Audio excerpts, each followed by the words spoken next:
Hello there, kia ora. Talk about a busy Thursday. First of all, we're still dealing with the results from that election, and today's also kind of busy around the country. It was announced on Tuesday that David Seymour's Treaty Principles Bill is being moved forward to be introduced into Parliament today, instead of the initially planned November 18. And in an added twist of coincidence, I'm currently on my way up to Whangarei to join Network Waitangi Whangarei and tell them about my journey with our founding document. Now, there's a lot of moving parts here, like how it means Hikoi Mō Te Tiriti won't be arriving at Parliament at the time that that bill was due to be tabled, how it runs the risk of being drowned out by those US election results and the expected issues that crop up afterwards that would lead the United Nations to send in observers if it was any other country, or overshadow other news like the rise in unemployment rate that was announced yesterday, or news that young people in boot camps are going to be subjected to physical punishments now, despite MP Karen Chow storming out of an interview with Tova O'Brien when she asked whether or not that was going to be possible. There's the news that gang numbers are up, but police numbers are down. The cost of living's gone up 3.8% in the past 12 months, and Casey Costello getting grumpy at staff who told her pro-tobacco work and research was not great. But there is an element here that hasn't had much news coverage, which is actually an extension of an ongoing trend with this government as well. By moving the date forward, well, the government's pretty much cock-blocked the Waitangi Tribunal from making any kind of ruling. Under current legislation, the tribunal can't comment on any bill before Parliament. David Seymour's commented that he's disappointed that the tribunal yesterday released their interim report after the date change, but legally, they wouldn't have been able to release it after Thursday. This move has forced their hand, and their report is scathing, saying it could end the Treaty Te Tiriti partnership and any formal relationship between the Crown and Maori, calling it a deliberate measure to kill the relationship between the two signatories.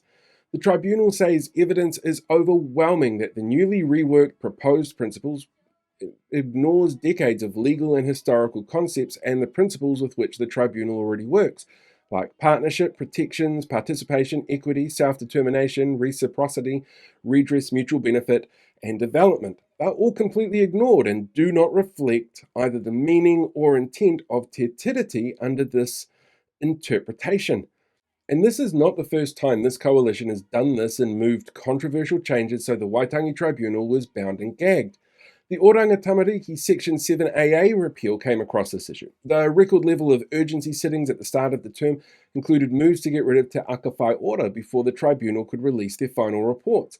The short turnaround time for the bill to force costly referenda on councils over Maori wards saw the tribunal sitting under urgency again, where their interim report noted the ongoing theme here, and when that report noted the action could be seen as a breach of Te Tiriti.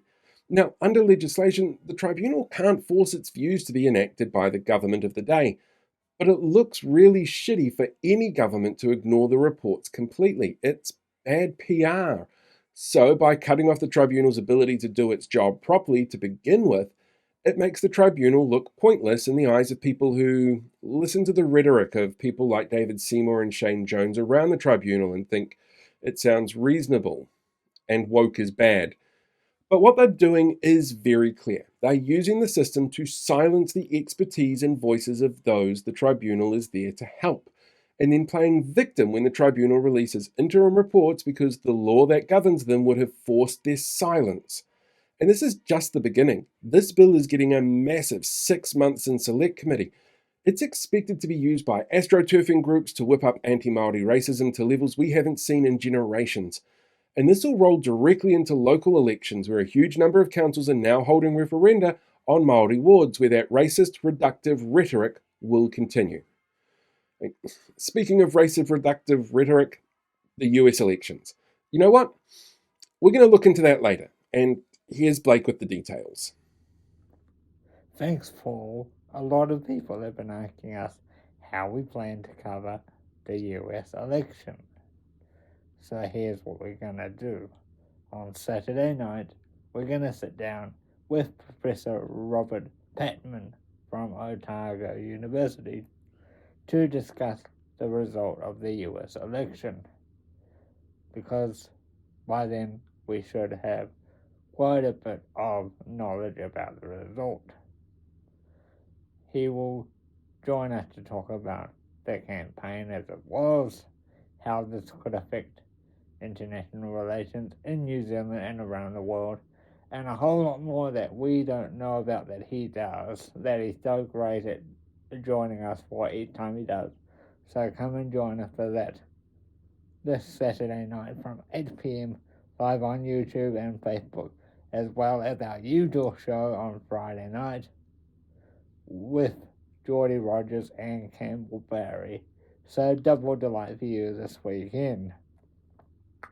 So therefore, we will see you on Friday night at 8 p.m. and then again on Saturday night for our US election special.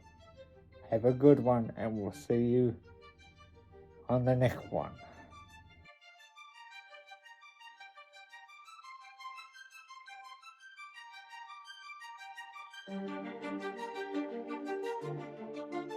Wait, we're still here. It's over. Find another video.